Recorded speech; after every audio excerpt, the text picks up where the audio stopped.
அதாவது மக்களே, midweek eviction அப்படின்ற மாதிரி சொல்லியிருக்காங்க. இப்போ வரைக்கும் கிடைச்ச தகவல் படி என்ன அப்படின்னா, அந்த 8 பேர் வந்து ஓட்டிங் அடிப்படையில் வந்து போடுவாங்க அப்படின்ற மாதிரி தான் தகவல் அடிப்படுது. நம்ம எதிர்பார்க்காத பார்த்தீங்கன்னா ஜாக்லினையும் சௌந்தர்யாவையும் தான் இவங்க காலி பண்ணுவாங்க அப்படின்ற மாதிரி தான் நம்மளுக்கு தோணுது. ஏன்னா சௌந்தர்யாவுக்கு அதிக வாய்ப்புகள் இருக்கு. ஏன்னா வீட்டுக்குள்ள வந்தானே பார்த்தீங்கன்னா சாச்சனை வந்து சுத்தமாக அதுகிட்ட பேசியிருக்காது. வரவங்க எல்லாரும் பார்த்தீங்கன்னா ஒரு வன்மத்திலே தான் வந்து சௌந்தர்யா பார்த்துட்டு இருக்காங்க. ஜாக்லினே போட்டு புரட்டுறாங்க. ஒரு சில பேர் வந்து முத்துக்குமரன் வந்து நெகட்டிவாக சொன்னாலும் ஒரு சில பேர் வந்து பாசிட்டிவா சொல்லிடுறாங்க. அப்படி இருக்கும்போது ஓட்டிங் அடிப்படையில் வந்து ஓட்டிங் அப்படின்னா வந்து மக்கள் கையில தான் கொடுக்கணும். இந்த மிட்வீக் எவிக்ஷன் வந்து அந்த 8 பேர் தான் முடிவு பண்ணுவாங்க. ஒரு டாஸ்க் வைக்கிறாங்க அப்படின்னா பிரச்சனை கிடையாது.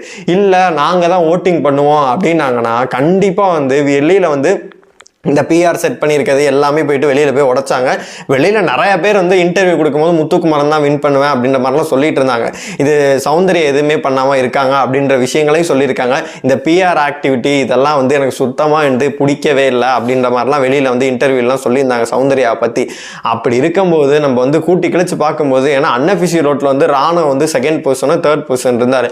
அஃபிஷியல் ஓட்லையுமே அவர் வந்து நல்ல பொசிஷனில் இருந்தால் தான் தகவலுமே வந்துச்சு. அப்படி இருக்கும்போது இந்த மாதிரி ஆக்டிவிட்டி பண்ணுற இவனை தூக்கி ஆவரண்டா அப்படின்னு சொல்லிட்டு பாத்தீங்கன்னா ராணாவை தூக்கி போட்டாங்க.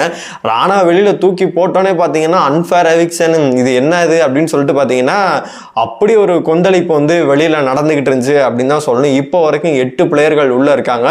ஃபர்ஸ்ட் பொசிஷன்ல வந்து அன்அஃபிஷியல் ஓட்ல வந்து பாத்தீங்கன்னா முத்துக்குமரன் வந்து ஃபர்ஸ்ட்டுக்கும் செகண்டுக்கும் அவ்வளோ டிஃப்ரெண்ட் இருக்கு. ஒரு இப்போ 50னா அவர் 100னா இவன் 50 தான் இருக்காங்க. அவ்வளோ டிஃப்ரெண்ட்ல வந்து முத்துக்குமரன் அவர்கள் இருக்காரு.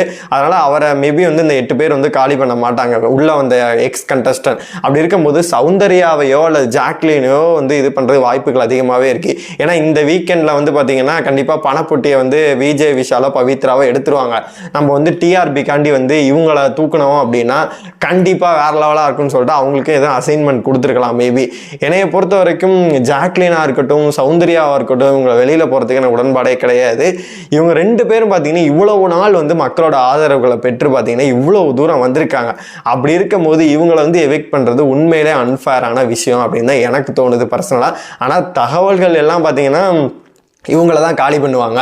ஏன்னா போன வாரம் நம்ம எதிர்பார்த்தாம மஞ்சரி மட்டும் தான் நினச்சிக்கிட்டு இருந்தோம். அதுக்கப்புறம் வேற யார் விஜய் விஷாலா இல்லை வேற யார் டபுள் எவிக்ஷன் அப்படின்ற மாதிரி நினச்சிக்கிட்டு இருந்தோம். ராணாவை தூக்குறண்டா அப்படின்னு சொல்லிட்டு பார்த்தீங்கன்னா பதக் அப்படின்னு சொல்லிட்டு தூக்குனாங்க. ஆச்சரியப்படுறதுக்கு ஒன்றுமே இல்லை மக்களே. 18 பேர் இருக்க ஷோ மாதிரி இப்போ நடந்துகிட்டு இருக்கு. ஏதோ இன்னைக்கு தான் வந்து ஷோ ஆரம்பிச்ச மாதிரி பார்த்தீங்கன்னா ஆல்ரெடி 8 பேர் இப்போ 8 பேர் இருக்காங்க. இன்னும் நிறைய பேர் வந்து உள்ள வரதா சொல்லியிருக்காங்க. 24 பேரை வச்சு பார்த்தீங்கன்னா ஒரு ஃபேமிலி சுந்தர்சி படம் மாதிரி பார்த்தீங்கன்னா பிரம்மாண்டமாக வந்து நடத்திக்கிட்டு இருக்காங்க அப்படின்னு தான் சொல்லணும். அதில் அவங்க கையில் வேற வந்து எவிக்ட் பண்ண போகிறது அவங்க கையில் தான் இருக்குது அப்படின்ற மாதிரி சொல்லியிருக்காங்க. இது மட்டும் இல்லாமல் ஸ்வாப் வேற இருக்குது அப்படின்ற மாதிரி சொல்லியிருக்காங்க. 2 பேரை உள்ள விட்டு 2 பேரை வெளில எடுக்கணும் அப்படின்ற மாதிரி சொல்லியிருக்காங்க. என்ன நடக்க போகுது, யார் எவிக்ட் ஆக போறா அப்படின்னு சொல்லிட்டு நமக்கு தெரியவே இல்லை. வெயிட் பண்ணி பார்க்கலாம். உங்களை பொறுத்தளவு யார் எவிக்ட் ஆனால் நல்லா இருக்கும் அப்படின்னு சொல்லிட்டு நீங்கள் நினைக்கிறீங்களோ மறக்காம கமெண்ட் பாக்ஸில் சொல்லுங்கள். ஒரு 2 நாட்கள் வந்து பார்த்தீங்கன்னா என்னால் வீடியோ வந்து பண்ண முடியாது. எங்கே போகிறேன்னு கேட்கலாம். மலைக்கு போயிட்டு வந்து நான் வீடியோ வந்து தொடர்ந்து நான் பண்ணிடுவேன். அது வரைக்கும் பார்த்தீங்கன்னா இன்னொரு பொண்ணு பண்ணுவாங்க. அவங்களுக்கு பேர் வந்து நிவேதா. அவங்களுக்கும் தொடர்ந்து வந்து சப்போர்ட் கொடுங்க. அவங்களும் சூப்பராக பண்ணக்கூடிய அவங்களுக்கு தான் அவங்களுக்கு தொடர்ந்து சப்போர்ட் பண்ணுங்கள். தேங்க்யூ.